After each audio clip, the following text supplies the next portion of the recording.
Okay, I think this means that we're now starting. So we have lots of time. Thank you all for joining us for the first session of the day. We want this to be a bit interactive, so like I said, we've got 75 minutes. If at any point you guys have questions, we'll ask them while I'm asking them questions. Feel free to just interject. Or if you disagree with something, definitely interject. We love kind of having those sort of conversations. So yeah, hopefully we can have some fun here. But as the name there's should this, I'm just realizing right now, should we have the, there we go, okay, great, thank you. I think the 75 is for me looking at that screen. Okay, great. So, yeah, as the name suggests here, we're talking a lot about Wi-Fi and kind of some strategies to improve the performance on your Macs. A lot of the folks that we work with have managed a lot of Mac devices, so there's a range of issues that we can go into and talk to on that. But just kind of like an overview of what we're going to talk about. We're going to start with the introductions on myself, Dylan and Siobhan here, and then we'll go into our panel, and then open that up to questions for all of you. Again, like I said, if you have questions during the panel, feel free to interject. We should also want to make sure that we had dedicated time at the end of this for panel questions. So just a little background. I'll give my background, and then I'll let Siobhan and Dylan give their own background on what they're working on right now. So we have growth written up here for me. I've done like a ton of different things at Meter over the years. Started off doing a lot of our like operational hardware work, so deploying networks and helping manage them, and now I'm kind of found a role where I'm talking to customers, which has been kind of fun. And then Siobhan, I'll let you go and kind of give a background on yourself and then what you're working on right now. Yeah, definitely. Thanks, Liam. Hi, everyone. It's so awesome to be back in person, right? Yeah, I mean, yeah, it's great to see this conference back in person. I am Shubham Saloni. I'm a wireless engineer with Meter. I've been in wireless space for around 10 years now. So I started my career with Broadcom. I'm not sure how many of you know, but a lot of MacBooks use Broadcom chips for their Wi-Fi. So yeah, like early in my career, I have like worked on a ton of features for Wi-Fi from the client devices perspective. And then like I also, in my last stint, I was at Aruba. Very happy to see Aruba EP over there. But again, so yeah, like most of the products in this room have, like I've touched them in some way. Yeah, and currently I am with Meter here again as a wireless engineer, trying to simplify. I write code, I work with protocols, I help with network installations, deployment, figuring out why the Wi-Fi isn't working, and that's why I'm here to answer most of your questions. So that's about me. I'm very excited to be here and talk to you all. Cool. Hey, everyone. I'm Dylan. I do not work for Meter. I work for a company called Greylock. We're a venture capital firm, but I have a fancy title of lead of workplace technology. All that really means is I'm a Mac admin, but I also just manage the day-to-day technology for Greylock, which includes being our network admin when I need to, and when I need to be. But yeah, I got invited to join the panel with the Meter folks here to talk about just my experience with our Wi-Fi issues and strategy as well too, and hoping that I get to learn from everyone here as well too, and to echo that, I think having an organic conversation is what makes the Mac Admin Conference great. So feel free to like chat about anything that we start to deep dive in. Cool. I'll just do a very quick background and then we'll get to the panel. Kind of reason we're talking a lot about this is because like obviously any business organization needs really great connectivity, either whether it's for like students or teachers or for employees or anyone who's working on their space.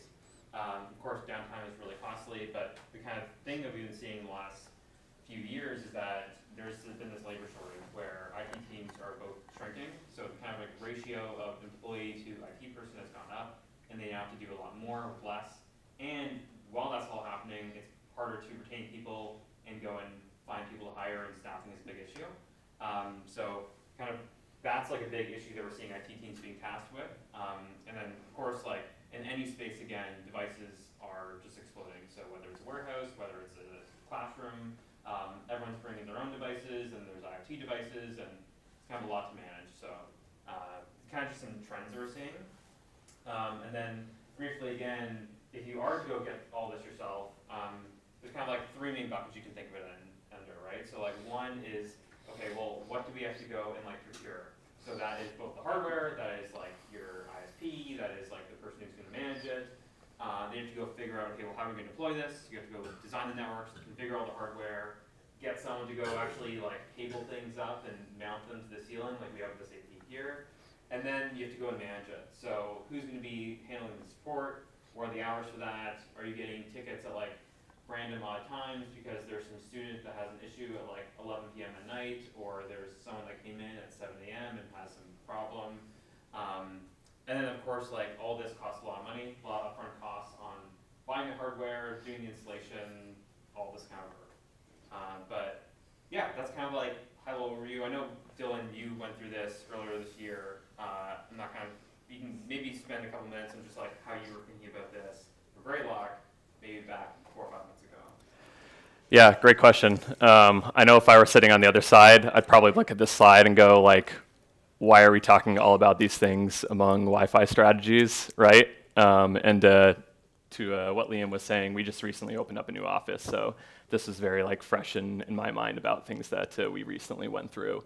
I would argue that there are many things, and if anyone here has gotten a chance to check out Chris Dawes' previous Mac Admin Conference Wi-Fi troubleshooting presentations, I would definitely go back and check them. But there are many things on the Wi-Fi side that impact it, but I would also argue every step along the journey, from the start of like procuring that ISP contract to supporting it day to day, makes a major impact on how your wireless performance is. And I think today we're going to kind of start to deep dive into each of these like pieces, and then hopefully chat about with everyone what your struggles have been, and some solutions as well.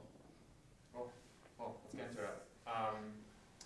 First question here. So, Dylan, just kind of like basic starter question. What are some of like the kind of most common Wi-Fi problems that you've had, or you just see like businesses in general when you talk to different folks in the community have?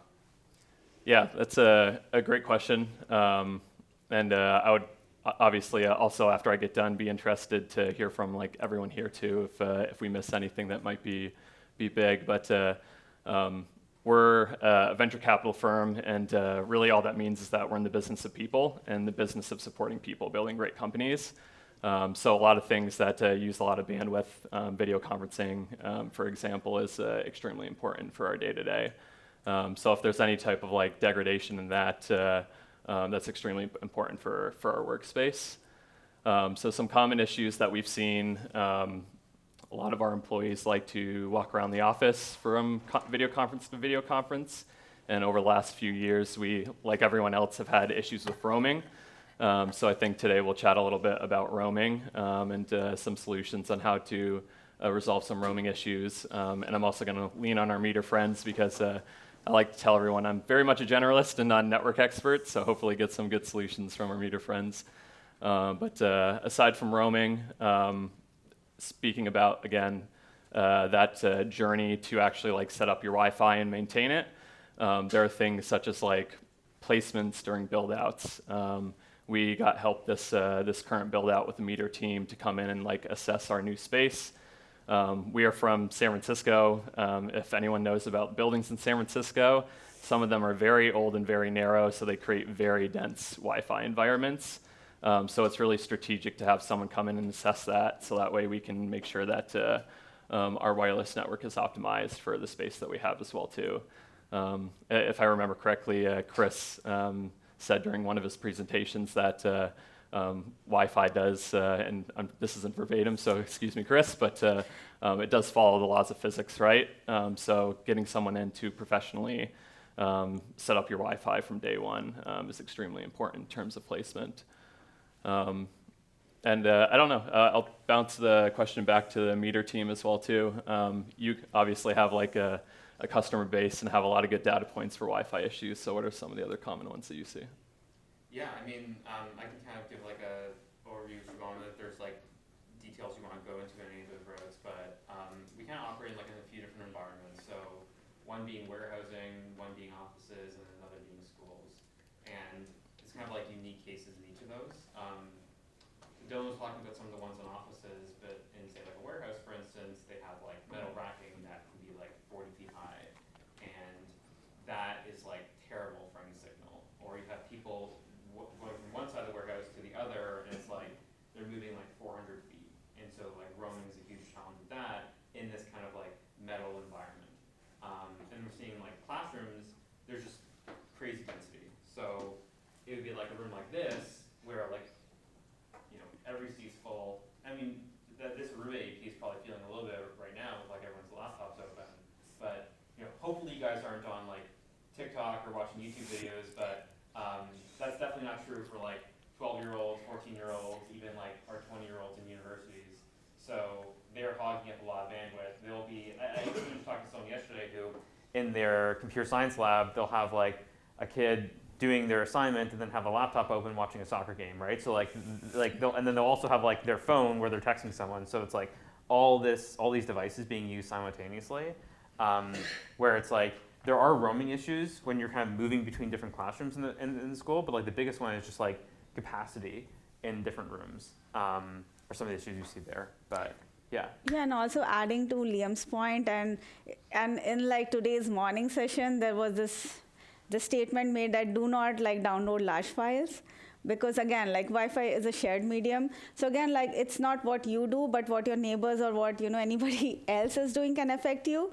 So it's just challenging like that. And at one moment, being an IT admin, you can't like keep tab on everything. So it's kind of crucial to have network design in place, which is at least sturdy, because in case some of these interferences do happen, like someone downloads a file, at least if your bandwidth is optimized, it will hand some of the load. Yeah.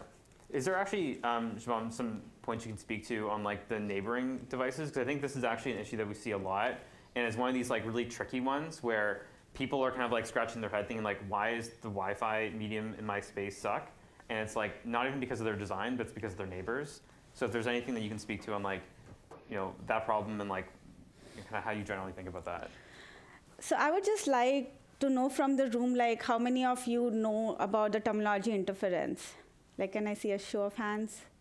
Like Wi-Fi interference? Oh, okay. Yeah, we are talking about Wi-Fi, okay? So I am not like prefixing Wi-Fi for everything, but yeah, like channels, are you all aware about the concept of channels? Okay, yeah. So basically what this means is I came in here, I plug in my AP, I don't know what my neighbor is gonna do.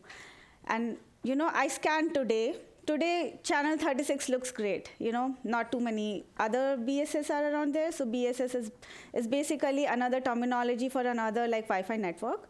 So we are here in PSU guest, and we are like on channel 36. So suppose somebody else makes another network, XYZ, and that's also on channel 36, then what that basically means is everybody is on the same RF spectrum, and if somebody is talking, other people can't talk, right? And it's exactly similar to like we are in the room right now. I am talking, you all are listening. Now, if I and Dylan like start talking at the same time, can you like really make sense of what we are saying? Like if right? I start yelling right now and Siobhan's not, yeah. Yeah. Okay. Yeah. I mean, this is like a live thing. Yeah. So it's something similar. So today, like you did a scan, you figured out this is like an optimal channel. Like it looks clean. There's like not too many nearby like other access points which are in the area. So you select that channel, and tomorrow your neighbor decides to also move to that channel, right? I mean, it's now whatever like advantages you had gotten by choosing that channel is lost. And now you're getting all sorts of complaint, my Wi-Fi is slow, I can't get this done, that done, and then, yeah. So that's something where situations which are beyond your control can affect you, where your neighbors could spin up an AP, you could have someone spin up a rogue AP on that channel doing like, file download, other things, right? So the channel utilization goes up and that affects your network. So there are like things like this which is dynamic and can happen. So it's kind of important to keep track of this. Now, like having said this, there is like we'll delve into some of the tools which we can use to find like why and how. Like if at all you have like you receive this kind of complaint, what's the first step you could do? So we'll talk more about that. Sure. Oh, Do you wanna- now? Okay. Yeah, sure, why not? Yeah. Um, And if anyone has questions on anything or like wants to kind of move the conversation in a certain direction, let us know.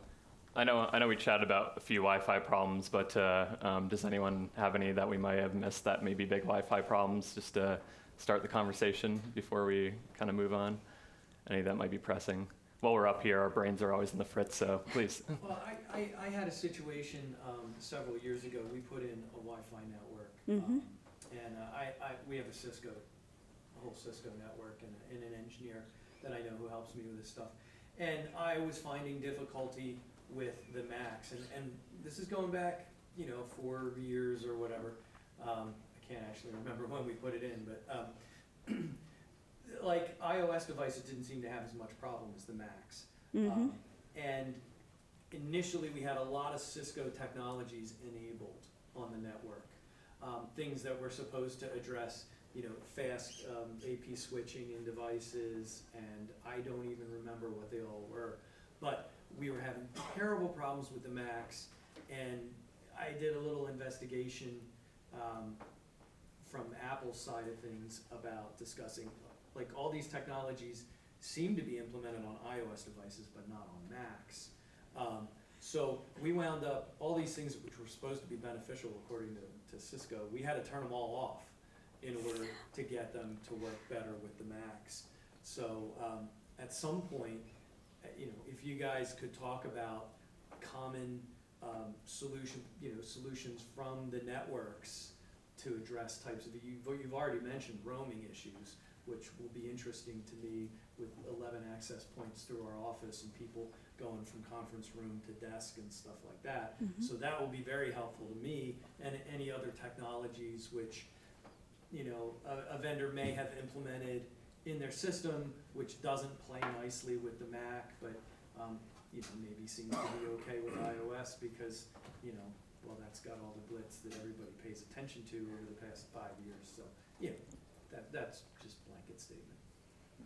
No, I mean, I agree with you and kind of echo that from both, we used to use Meraki, still do, for half of our ops, and then also kind of speaking towards like the points of failure.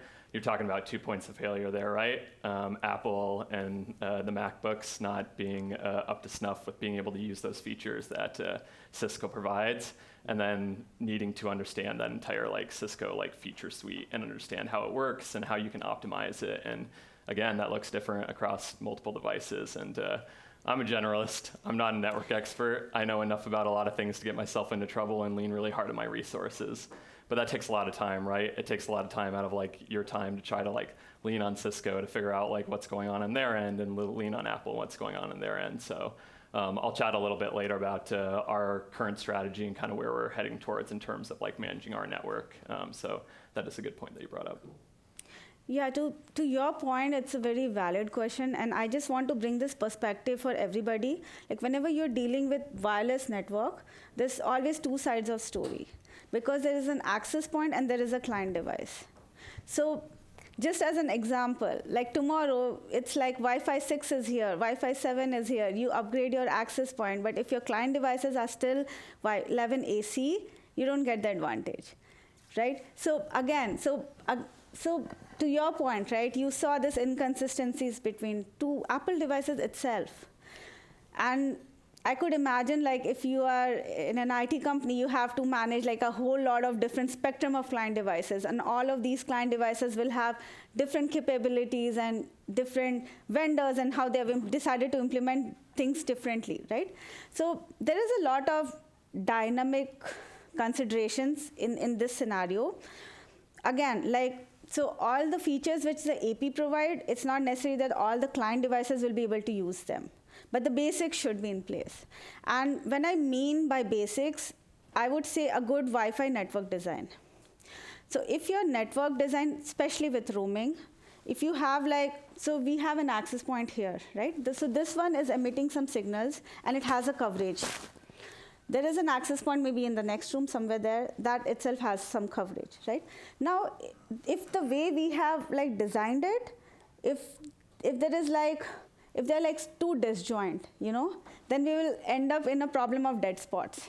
because you move from here and then your device can't find nothing, and then it just like move later and then it can find something. And if you were on a call, what that translates to, you have like dropped packets and you can't like listen. So that's one extreme case. Other extreme case would be like a lot of overlapping signal. So now with that, your device has a lot of choices. So what does it do? So it's good as long as one of the access point has like strong signal, we're always good, because it can, your device can listen to this AP at a stronger. So I also want to understand, all of you understand the term RSSI and signal, right? Do you want me to explain that? Okay, so basically Wi-Fi works on radio frequency, and all of these access points are transmitting radio frequencies, right? Now, let's take an analogy. I'm talking, but if I talk at a very low, like voice, versus I talk like loudly, there's a difference in how, like the way you can make out, like what I'm saying. It's pretty much the same thing. So it's the like level at which these devices are able to hear that access point. And if that is low, then obviously the packets which are, so when I say packets, these are all network packets. So those are like not being received properly, and then there will be drops, and then you'll face problems like websites are not loading, or your like calls are dropping and things like that. So now when I say about the dead spot, it's pretty much like if right now I'm talking, but if someone's in the other room, they can't listen to me because they're like away, so that they're away from a range. There might be a place in the middle of the two rooms where they can hear me, but not good enough. So that's low frequency like overlap, and we'd want to avoid that, because if your device finds itself in a place where it doesn't find a good AP to roam to, it's gonna probably stick to a poor one, or it just doesn't have anything. So network design plays a crucial role in ensuring that the overlaps are there in a proper way. So I was talking about dead zone, sorry, like I just like totally digressed with, like explaining about like signals and stuff. But again, like I don't want anyone in this room to feel like, this is like, I don't know what she's talking about. So I really want all of you to understand, like next day, if you walk into a room, if you see an AP, you have an idea, okay, where I am, how much signal strength I should be getting, is this okay or not, right? So from that perspective, if you have if your device is in a place where there are two access points which is covering and you have strong signal, it's great. It's just like excess over-engineered. You might not need that, but it's not usually a problem unless like they're on the same channel. The optimal and the best use case is you have like fairly separated about APs which have an overlap area where while it is transitioning also, it can hear one AP at a good signal level and it can decide to roam. And Apple has a page, like a link, which I'll also share with all of you, where it exactly tells at what signal level the device decides to roam. So if during your, when you have like your network design in place, if you can like just do some checks on that part, I think you'll be having like some peace of mind with respect to if my design is okay or not for roaming. But like just for doing this kind of work, people many times hire like site surveys, and yeah, there is like a lot that goes into making this like work. But then in general, if you're facing a lot of problems, people are complaining, that's like some quick first things you can do, and that all you can do using just your laptop. You don't need any other fancy tools. So you mean sort of like going through and checking, like making a heat map of your office? So Heat map is... I'll just repeat the questions, yeah. So he was just saying, I forgot to do this earlier, just for people, oh, you got it, okay. Yeah, so just like going through and making a heat map of the office.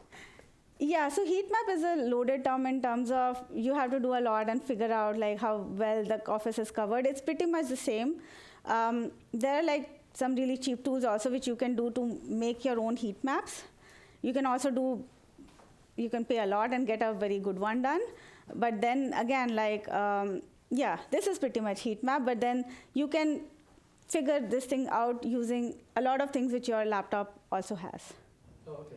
So what you're suggesting is if somebody is complaining of a problem which could be caused by a coverage issue, you can use tools built into Mac OS to go to their physical location and get an idea. What tools might those be? Yeah, okay. Yeah, sure. Actually, we have this, if we can just throw around. So if you guys want to, it's kind of fun, actually. Oh, okay. Good catch.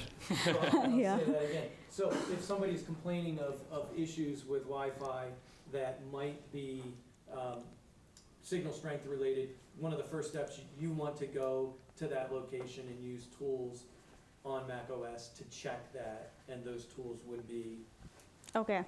I think the first thing which is simplest, I'll probably just use in here and then I can like plug in my computer.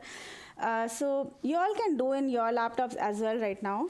So press the option button and then click on the Wi-Fi icon. And you see this like nice dialog box opening up, right? And it has a ton of information. I can go over what each of this means.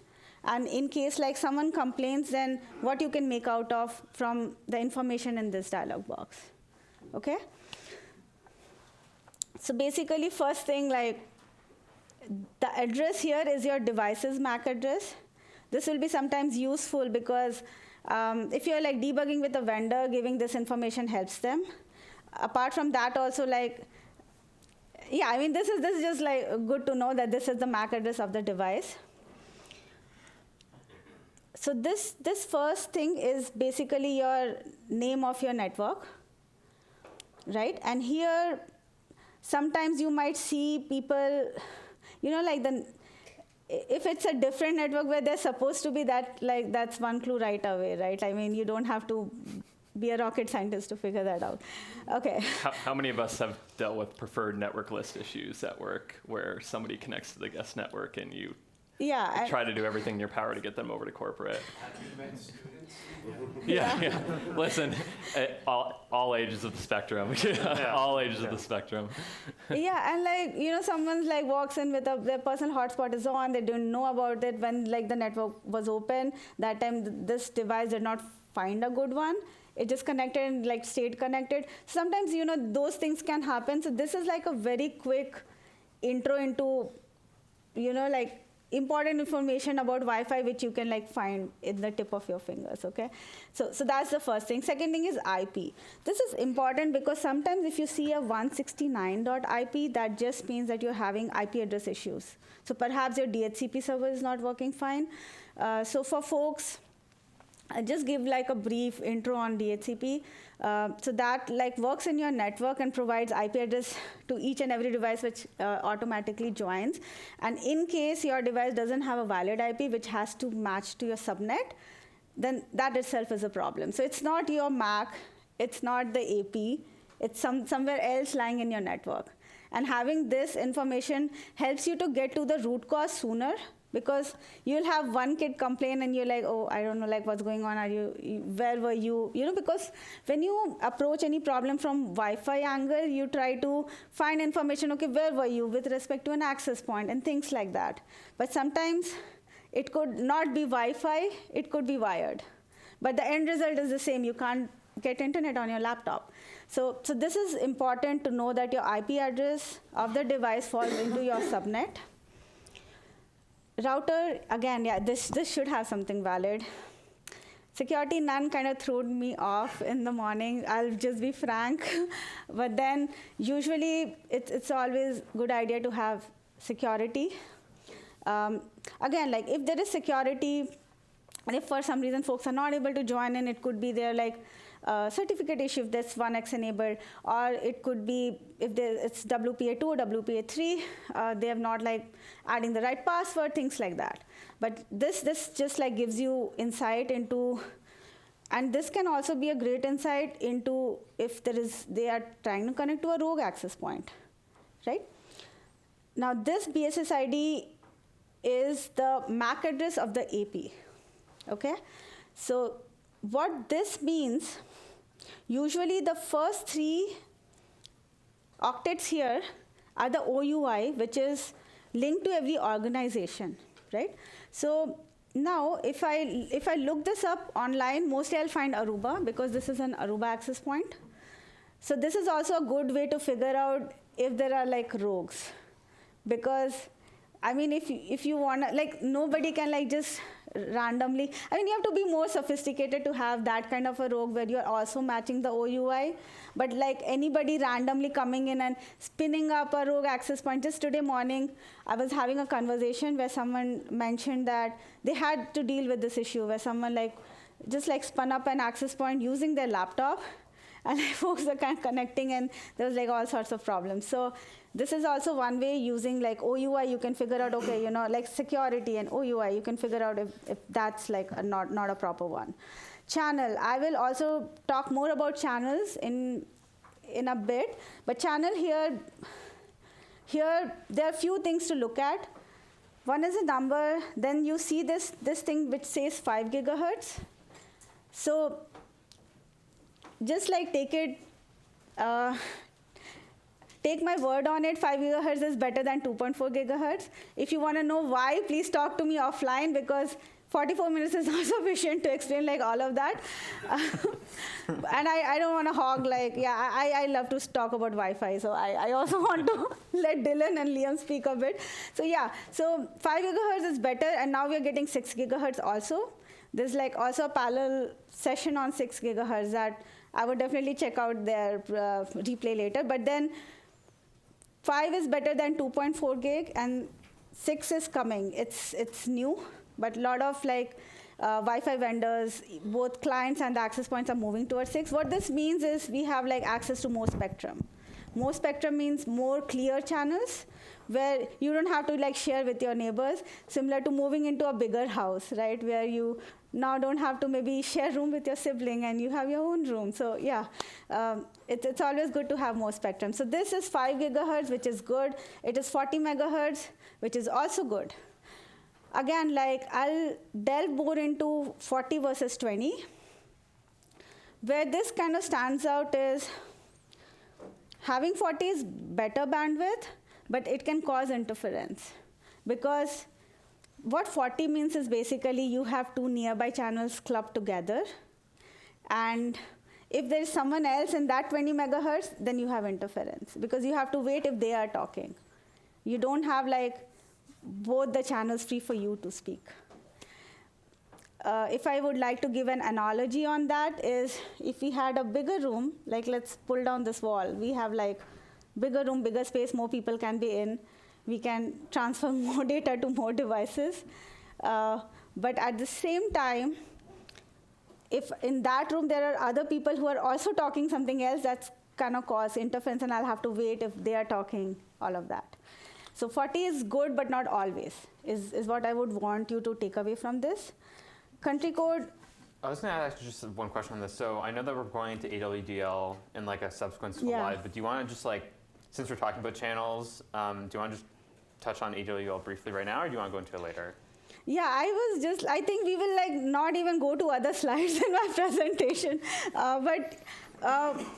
Let me just finish this list, and because AWDL needs its own talk, okay? So I would not want to rush it. So let's set this baseline so that everybody has like at least some baseline understanding of what is Wi-Fi, what kind of information we can get from a MacBook, and then I'll talk in depth about AWDL.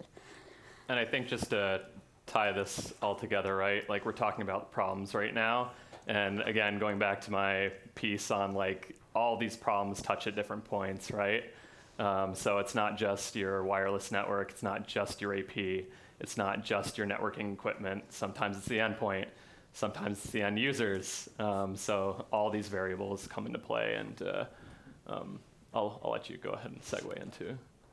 Yeah, totally. And like having some idea from here can help you pinpoint a direction at least for you to look into, rather than being, at one moment thinking about, oh, I need to check like so many things at one time. So at least this can give you one segue into which area you need to look more into. So country code US is all good, but why this will be very important, let me tell you. tell you a fun story. So my friend moved in, and that was the pandemic time, and I like optimized the hell out of my home Wi-Fi. Everybody was like working from home, and again, like I told you, neighbor, if they are on the same channel, you are not getting better performance, right? So yeah, so I just like tried going to a very clean channel, and he moved in from a different country, so his laptop was not allowed to work on that channel which I had put. And you could perhaps run into situations like that if you have like offices where folks are coming in with devices which they bought in different countries. Okay, so what happens is in Wi-Fi, it's also a very heavily regulated space. So FCC does like a lot of regulations. So there's like limitations on the channels in which you can operate, and also like the max power which you can allow on each channel. So based on that, each device is also configured with those settings. So what would happen is if this laptop was supposed to work in, suppose, Dubai, it will not even scan the US channels. And suppose my AP was on that channel, it will never find it. Okay? So this is like a good information to find. Like, again, like this all happens when you're connected. If you're not connected, I'll tell you another method how you can figure that out. Okay, other thing is RSSI. This is basically, if you want to do some, personal heat mapping, this is what you'll be looking at, which is RSSI. This is exactly the signal strength. You can see my laptop is here, AP is over there, and I'm getting -48, which is great. So anything in the range of -60s, even till like 67 is great. It's good. You don't have to worry too much about it. As soon as it starts touching like 70s, like lower 70s, and goes to 80s, yeah, it's not going great. Okay, so this is where you can figure out. Yeah, go ahead. Can you go? Could you briefly go over what the measurement scale is there? Because it sounds like you're going back. Oh yeah, these are all negative. Yeah. So higher is still better, so we want to lower. Higher is better, like lower number, but with a negative, so that's higher. Yeah, okay. That's a good question. So, yeah, sorry, no, this can be very confusing because these are like RSSI. You'll also hear a lot of terminologies around SNR. SNR is positive, which is signal to noise ratio. This can sometimes throw you off. So anytime if somebody is talking about signal strength, always ask this question, it is RSSI or SNR, okay?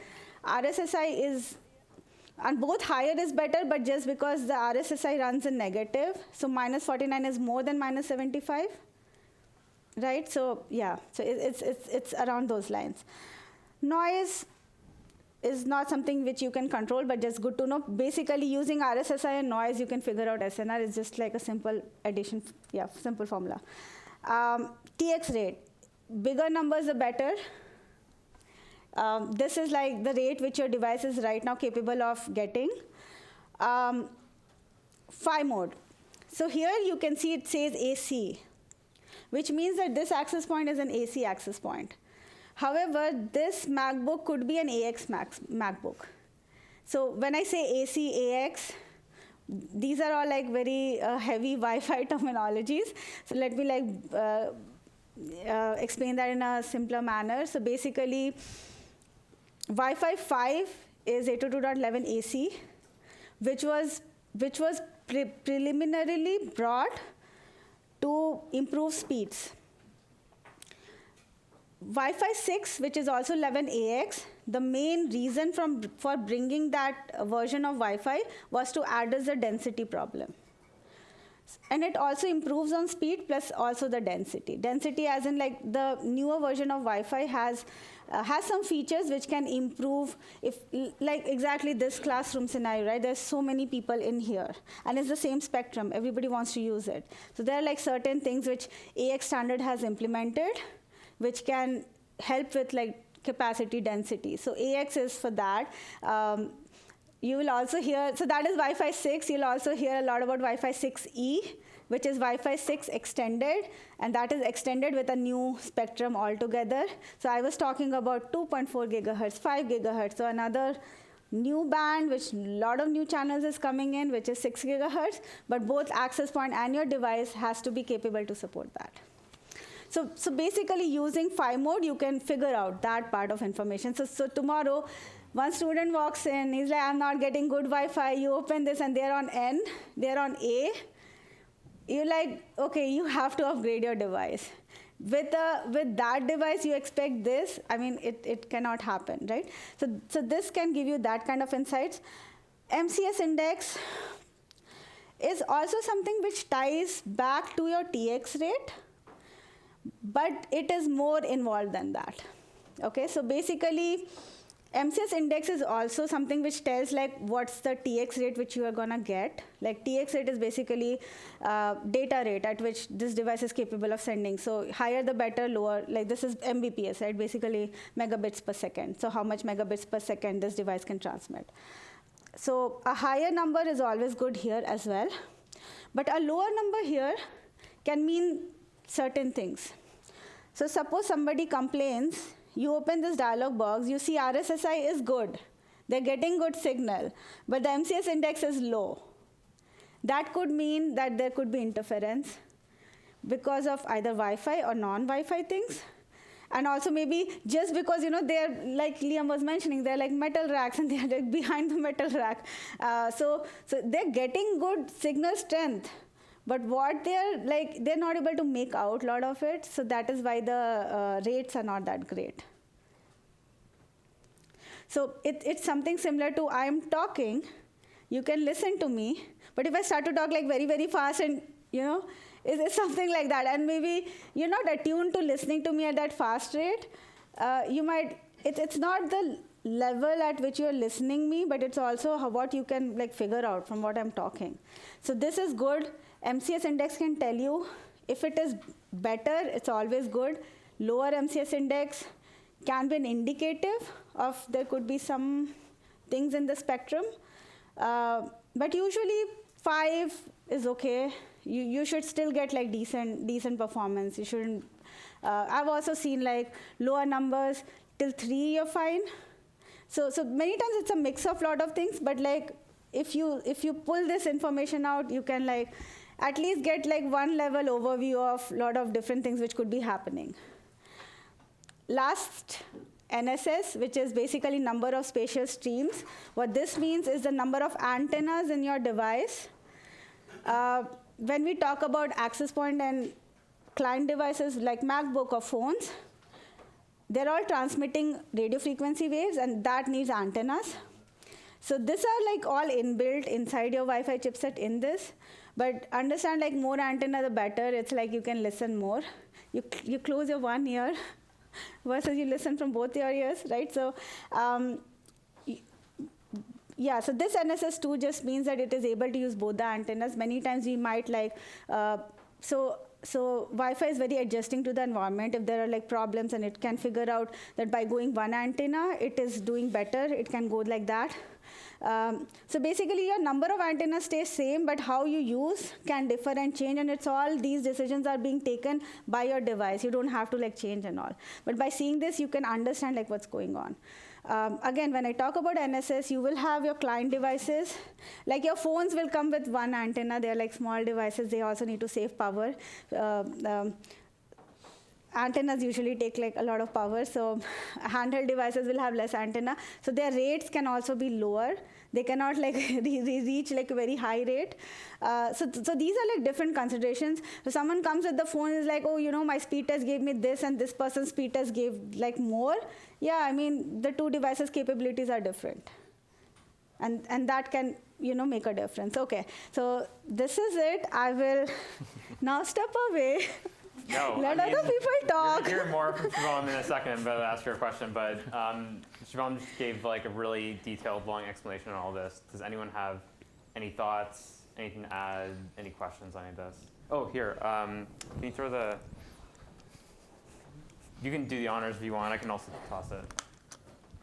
Just to be sure, NSS were antennas on the device or on the AP? No. NSS is number of spatial streams on your device right now. Not the AP? No. Okay. Yeah.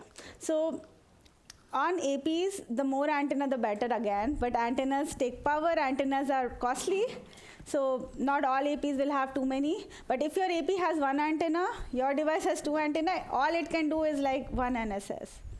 So NSS will be less than or equal to number of antenna on the device. And basically what that means, just for you to have an understanding is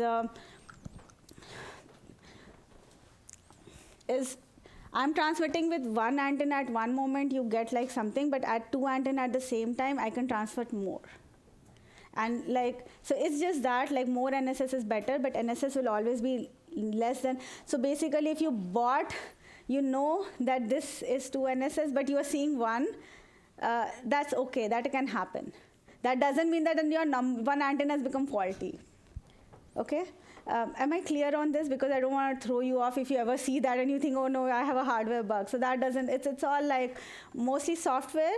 NSS will always be less than or equal to the number of antenna on a device. Does this vary based on 2 gigahertz or 5 gigahertz? Like more repeaters versus hertz? I think it's working. Not Okay. working?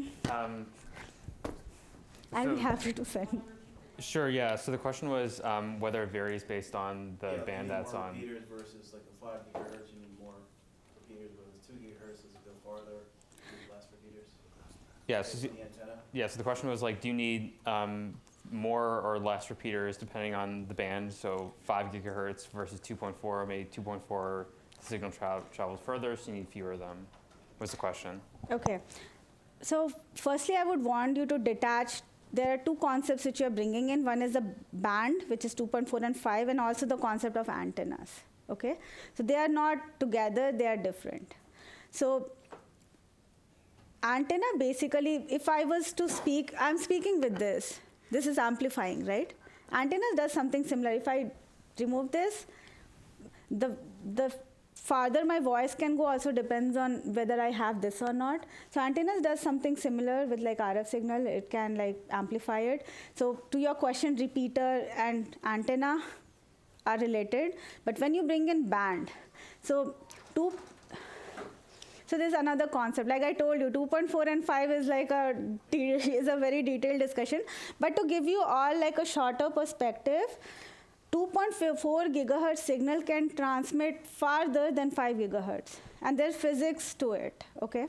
I mean, we can go deep if you want, but so whatever antenna you have, but if you are transmitting on 2.4 gigahertz, you can listen to that signal from a farther distance at the same TX power. So if I am like speaking at this level, my voice goes farther if I'm on 2.4 versus I am on 5. So you can cover larger distance with 2.4, but the spectrum is small. So what would happen is farther devices can listen to you, they will connect to you, they might get a little better signal also, but you have just like 3 usable channel in that spectrum. So, and also the data rate, because 2.4 gigahertz is not Wi-Fi 5 capable. It is still Wi-Fi 4, so the maximum rate it can achieve is also lower. So you can have them as a backup. If there are enough devices in 5, they can still find something. And if you want to just like cover some areas where you don't want to install an AP, so just like on the 2 far away AP, just increase the power on 2.4 gigs so that you have some coverage, maybe in the lobby, because you don't expect someone to sit in the lobby and work. Although students may do that, but yeah. So those are like some certain network considerations you can do, but essentially antenna is a different concept than bands. And compared to repeater, obviously 2.4 gig will need less repeaters, but then it has limited spectrum, so you may not want to do that. May I ask a quick question to Shivam? Yeah. So roaming is a pretty consistently tough thing that most of us, I think, have experienced with. Is there a correlation between better roaming across like the 5 gigahertz band versus the 2.4 because it's short range and stronger? It's my thought process, not being a network expert. Correct on that? So the thing is, like, for that you have to be more, you have to just design your channel better. Like, the network plan has to be good, because roaming over 5 gigahertz again. So it all depends now, becomes the cell size, right? Because if this is on 2.4 gig, it's covering a bigger area. And if this is on 5, it covers a smaller, like a concentric circle, right? Now, if you let that happen, it is not a very optimal design. So usually we will deploy like lower powers on 2.4 and whatever, like if X power is on 5 gigahertz, a little lower power on 2.4 gigahertz, so that the circles are kind of similar, so that like when you have the other AP, it all like overlaps. It's that network, that AP in that area, so that you don't have like the other 2.4 versus 5 and those considerations, because you don't want to have a Wi-Fi network plan, one for 2.4, one for 5. It's already complicated. How much more you want to make it, right? So we would want to simplify. So those are certain considerations which goes in. Yeah, so I would say if your network plan is better, you don't have to think about this. But in general, yeah.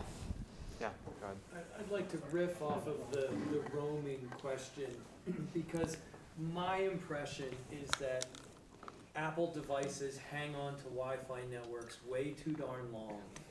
And I mean, I see this on my phone when I leave my house, and I'm 2 blocks away from my house, and I'm like, there's no way you're still hanging on to my Wi-Fi connection, because it just isn't there. But in the office with our Macs, I feel as if the Mac tends to hang on to an access point longer, and so you've moved from the conference room back to your desk, and I look at my Wi-Fi signal and it's lower, and I'm like, oh, it's still hanging on to the access point over by the conference room, and it hasn't picked up to the one which is right above my head yet.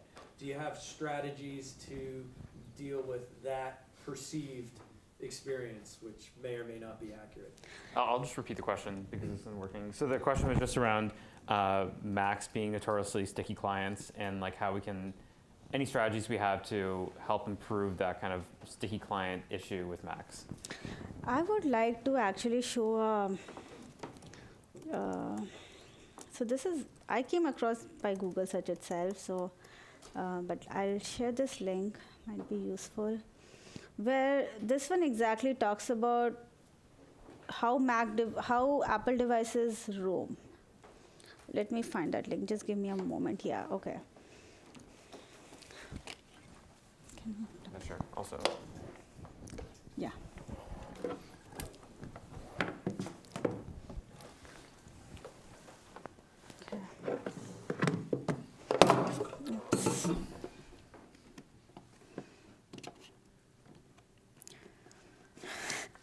Yeah, I think we kind of just like, okay, okay, yeah, good, we see this. If you want to try to zoom in a little bit too, Shubham, with the... Oh, yeah, okay. Yeah, so I'll share this link. Go over this. Long story short, there is also this one more link, okay? I don't have this, but that one, it's not like up here, but that one exactly talks about what signal strength the devices decide to roam and do other things. So if in your network planning you have taken care of those things, we should help Apple devices do that, because they've kind of talked about what algorithm they use. Basically,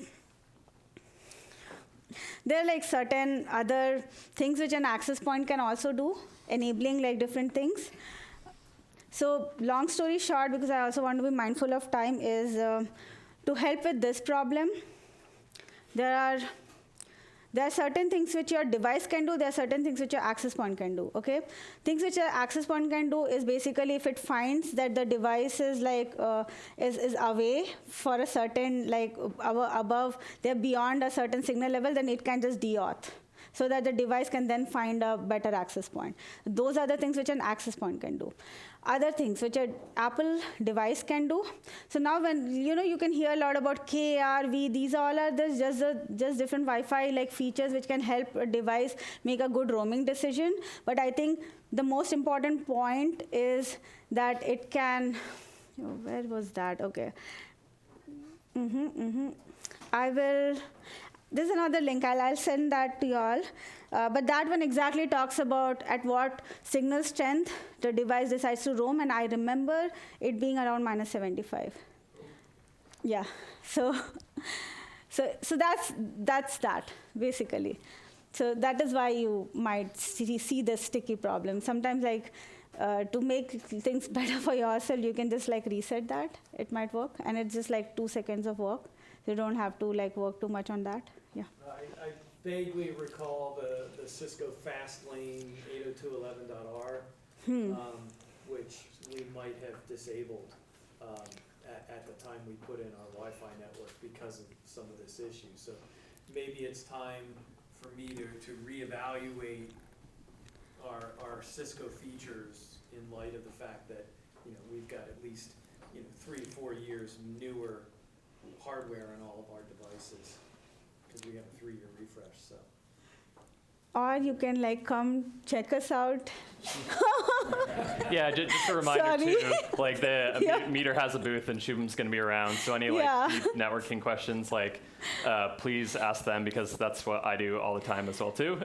We're a customer of Meters, and they helped us deploy and maintain our network now. And I lean very heavily on them now for all the expertise stuff, because like that's what they're there for. But I'm sure that they've worked with so many customers that they have like solutions and like things that we talk about organically for solutions that they probably have other customers too that have run into the same issue. So Yeah, our job is like not to make this overwhelming for you. Okay, you should have like some quick action things that you can take, and also like a network can be involved in itself, and on top of that you have Wi-Fi, and as an IT person you have to already deal with too many other things. So we want you to get your time back to do, you know, like more innovation on other side of things. And these deep technical, like you said, like Fastlane, do you really need to know like everything deep in that and do all the POC, right? I mean, it's not really that important, but we can, like, I can definitely love to talk to you offline about that. Yeah. But to answer your question with one line, it's more to do with the signal strength and the algorithm which runs. And the information I have is also from what Apple has published. And also there is a talk on roaming. So I'll also be attending that to learn new stuff.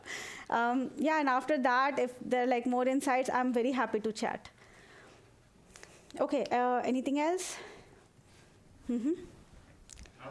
With the modern access points we have today, and radio waves tending to want to be polarized. In other words, vertical orientation as opposed to horizontal. That doesn't seem to be the issue, but I do know that like between access points you can have a very omnidirectional pattern. Whereas if it's in the middle of the room, you can picture it as a big circle. But if it's over there on the wall, as long as the signal is bouncing off that back wall, and maybe if you're over here, you're not getting it like you would if you're over there. Yeah. So, and I also the height. Yeah. The height can be, oh, I have an access point. Where is it? It's on top of this low filing cabinet in the far end of the room. Not so good. And I mean, how much does the average? A lot of this is the average IT person who's not a expert in access points or even how the system is set up, but I know that the what do we use? Meraki's. The Meraki's are kind of shaped like this, the ones we have anyway. And I happen to know that they can have a pattern. It's almost polar. If you have it oriented a certain way, its signal is really strong, maybe off the ends, as opposed to if everybody's over here. So if you turned it this way, you'd be better off. It seems like, you know, aesthetics, people would just take it and mount it like this because it looks good to them. No, How can you expound on that as far as? Yeah, totally. I'll just repeat the question for everyone. So the question was around kind of like how like the cell emits from an access point, and like that can like vary a lot by like where you've placed it in the room, and you don't want to make sure that you're cutting off like half the signal by putting it next to a wall, or it kind of not reaching the distance it can by it, to your point, being on like a filing cabinet. It's kind of like strategies on how we can like better use what is typically like an omnidirectional signal from an access point. A very, very important point brought out by you, and I think half of the things you already answered about complexity, right? exactly how you place an access point matters a lot. I mean, sometimes let the technology do its work. Like, why people like really care about aesthetics, and you hide like an access point in a metal cabinet, like it's the worst thing you can do. Like, okay, I mean, the device is supposed to work in a certain way. Let it like work. So 100% right. This is a sniffer capture from my hotel room yesterday, and you can see I tried to find an access point which I couldn't. I don't know where they hide it for, like where they hid it for the aesthetics. But in my room, the strongest signal I got was -78, which is beyond like the roaming threshold, which I already told you about, and that was also on 2.4 gigahertz. And this is, but I mean, I was okay because I'm so sorry. My like watch started like having an alarm because it's 7 a.m. in San Francisco. Sorry. So I just like got thrown off. You want me to get up? She's done all this off of like probably 4 or 5 hours of sleep, so it's already kind of impressive. I'm like, okay, now that I'm wide awake, yeah. So here, like, so very bad design. You can see this. So again, like, access points can have two kinds of antenna, omni or directional. And based on what kind of antenna, you have to be careful about how you mount it.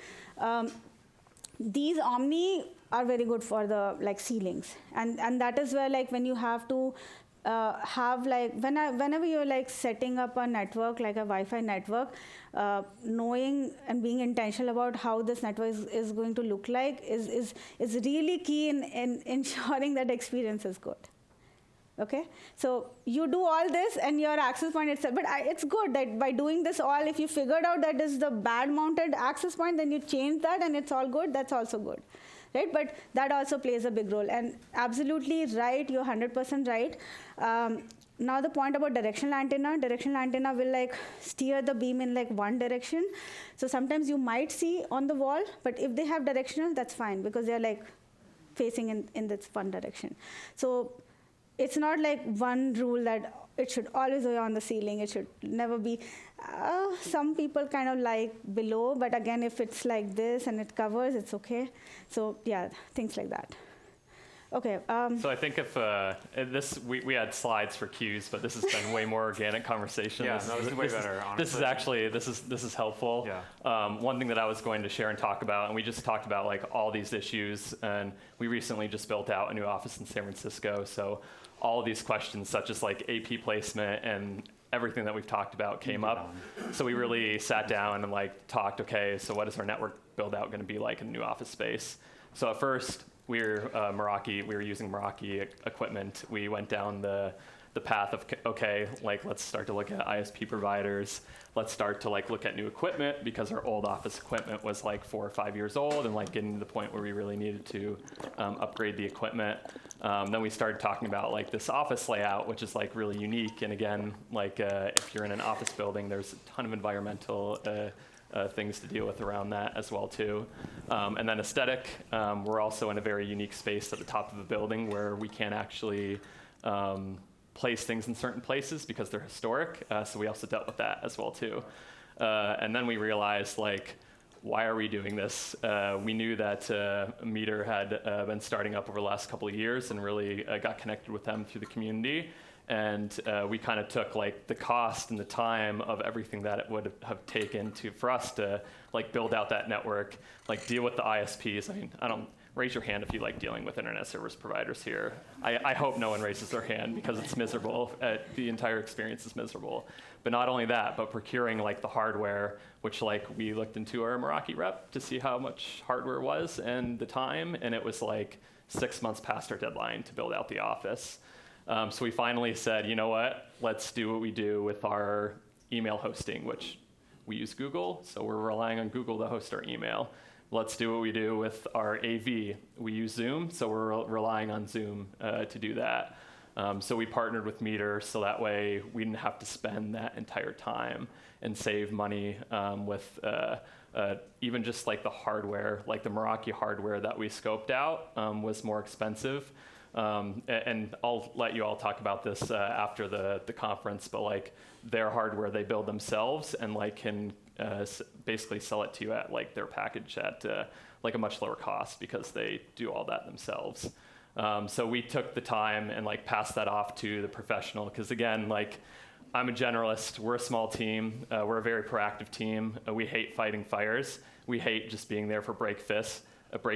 We really want to be like providing those like business solutions and really like the value to our company, which if you're not familiar with venture capital, our investors work with all the companies that we invest in to really build their companies. So they are like outright, and they use this term velocity, which is basically just like their engines are constantly at like 80 miles an hour all day. They're just flying down the highway. And if we can continue to like make that highway smooth for them and like continue to like grease the wheels and really add to those business solutions rather than spending the time and the extra money on building out our own network, we ended up leaning pretty hard on like a professional to help us out with the new office because of all the reasons that we talked about today as well too, right? Because those all pop up. And now if we have any issues, like you manage what you can manage, right? We talked about how like endpoints can affect the wireless performance. I manage that. That's a piece that's not going to go away. But anything on the network side, thankfully now, if anything pops up, I have a full team of like support rather than just like myself trying to troubleshoot something that I will likely get myself into trouble with, maybe break something else and have to like go back and fix it and spend that extra time. So that at least in terms of like strategy for us now, especially particularly networking, it's like leaning on the professionals to help us build out that good experience, that consistent experience, and really take care of that piece. Yeah, and our goal is to like give you all your time back and not like worry about like a lot of deeper details of Wi-Fi and like networking. Talking about deeper details, this is not something which I want to miss. So I'm going to use these 9 minutes to talk about EWDL. I'm not sure how many of you are aware about this. Like, can I see a show of hand? Anyone knows what EWDL is? Okay. Apple Wireless Direct Link, AWDL, is basically the algorithm which your AirDrop or AirPlay uses, okay? And that's like a deeply wireless algorithm. How that can affect your traditional Wi-Fi, let me just give an analogy. So we are in a classroom, I'm talking, consider that I'm an access point, you all are client devices. I'm talking, you're listening. If I'm quiet, like one of you talk, right? So a conversation is going. Now, for any reason, if you and you decide to talk amongst yourself, right, without telling me, what would happen is if I had to, like, at that moment talk to you, whatever information I had to send you doesn't get delivered because you are, like, happily chatting to somebody else, right? So it's something similar which happens. Basically, Apple devices can talk to each other over Wi-Fi. So they kind of hop channel, they talk, they come back to your access point channel, and then they continue talking to the Wi-Fi. Usually Wi-Fi standards do have mechanisms by which you tell this access point, okay, I'm going to sleep, so please do not send me anything. I'm gonna not be there. So access point knows it will be fine. And then you hop onto a different channel, you talk to a different device, and then you come back. Usually it should all work fine. But what that translates for a Wi-Fi experience is that there was a certain amount of time when I had to transmit that data to you, but now because you were away, I need to take more time. So it can add to latencies. You can also look up, you can Google about this, how people have experience issues because of this. So sometimes if people who have MacBook and are all in one area and they're complaining, definitely check on this.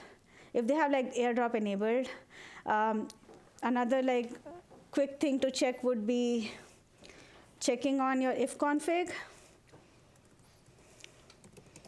I have it from yesterday, but basically check on this interface, okay? If this is up, that the algorithm is working that way. And sometimes you can experiment this yourself, check this out, run some ping tests, disable this, run some ping tests again, like have 2 devices. Sometimes it may affect, sometimes it may not. And earlier, like when Liam was mentioning about channels, and I should be talking about AWDL. So how that like connects together is AWDL basically usually functions on channel 644 and 149.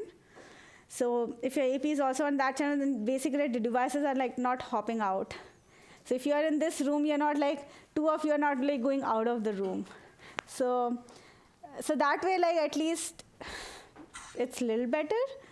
Versus if you were like on channel 36 and then you hopped off the channel, then you came back to the channel, so you kind of took like more time. And when I talk about time, these time could be in like seconds and milliseconds, but those do, like it may not mean a lot to us, but in terms of like devices, that can like it can add on to an experience. Like it can lead to a lot of packet losses.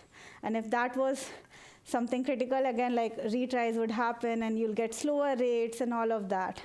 So just be aware. If you want to know like deeper details of this, I'll be around. You can find us at the meter table. Yeah, okay. How do you turn that off? Yeah, just like. So the question is just how do you turn off AWDL? Okay, on a Mac device? This is the, I think you'll have a sudo also. May I quick answer this? Because we ran into this issue at our workspace where, again, to just kind of piggyback and with the few minutes that we have left. So Apple devices chat with each other over this, and they utilize channels.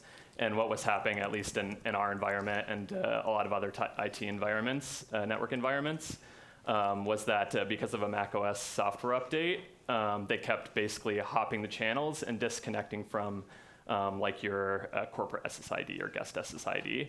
So if you were to try to like do an outbound ping, you would get successful pings for like maybe 20 seconds and then drop for 5 and then pick back up because of the AWDL issue. So we went through and did a lot of troubleshooting, spent a lot of time on this because we just couldn't find the smoking gun of this, and we thought it was a lot of different issues. And then when we finally figured out that it was this specific issue, one strategy was, okay, how do we turn off AirDrop? How do we turn off AWDL? Can you turn it off? Yes. Unfortunately, Apple wakes it back up when the computer gets woken back up, whether it's asleep or you go through a full restart in our experience. So we were running a script across our MDM to consistently turn it off every like 15 minutes. But like even within that time, like if someone moves conference rooms or moves like across the office space, they put it to sleep, wake it back up, guess what? They're still gonna run into the issue. So I don't know if you found any strategies, but at least for us and everyone else that we had worked with, there was no good strategy to just completely turn it off. Yeah, okay. Yeah, so I have like... I don't know if anyone else would like to share that experience as well too, because... So another point is that, like I mentioned, there are usually strategies in Wi-Fi with which this can coexist because this has like been around for a long time. It's just like recently we have seen this kind of issues, and also I believe that the latest MacBooks, like the versions have done something about it. Yeah.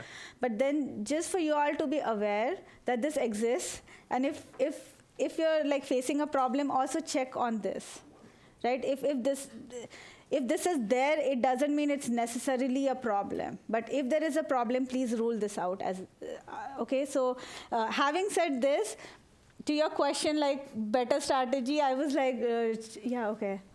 If you said to require a password, would that stop it from talking? So if you said require a password, would it stop talking, is the question. Yeah, like if you want to run this, it does require password. It doesn't like go away on its own, but like you can check. In here doesn't show up, so that worked. But like he mentioned, if it restarts, you know, all of that, then it will kind of come back. Few things which I like read in forums is also have like a script, which just like whenever it's up, pulls it down. So those kind of things. But I would like go to that extreme measure if that has really been the cause of your pains. And again, talking about earlier, excuse me, before we jump questions, talking about earlier how like your wireless performance can be affected by a lot of things. Like the solution here was wait for Apple to come out with an update and then update the device, right? And like we all know here that trying to update your fleet is still a pain in the ass. So getting all those devices up to, I think it was 13.1 where they came out with like the solution in the software update. But again, just another piece of like managing your wireless network that is just tricky to like troubleshoot and manage. Yeah, in this case, it was just waiting on Apple, like many other things.